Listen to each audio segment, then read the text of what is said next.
Ah, di importante na announcement lang 'to, matagalog na lang ko kay para mga Pilipino makakaintindi ng mga tao, especially sobra ako subo kay balo man na may translation man na EGI ara na lumabas na. So i-announce ko lang din na kay wala gid sa main mga Channel 2, Channel 7 nga interview sa ako kadi sila magpati nga genius gali ko nga may technology ko sa Pilipinas pa. So ako na lang mag-announce sa sarili ko naman na ang AGI ara na sa environment globally sa internet at saka sa technology especially sa computer science wala kag healthcare.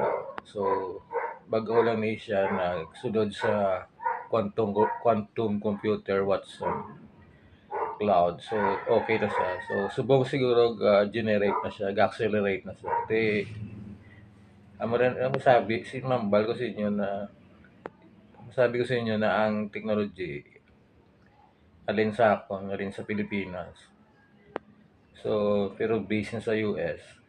So wala na nabulig sa akon sa pag ngita ko sang fund para magano sa partner ko sa ibang bansa sa software company, engineer ko. So kailangan ko ng fund ka. So tignan buligan ko dagin sungkod sukot pa ko mabayad. Wala.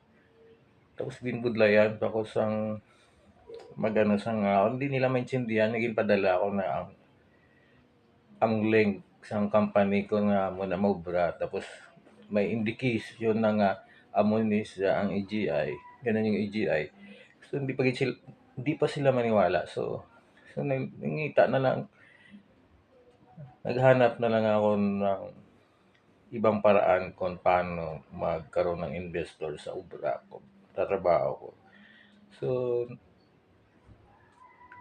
napunta ako sa US so yung US din na naghanap ng kung ano kung binigay ko na lang ang website ko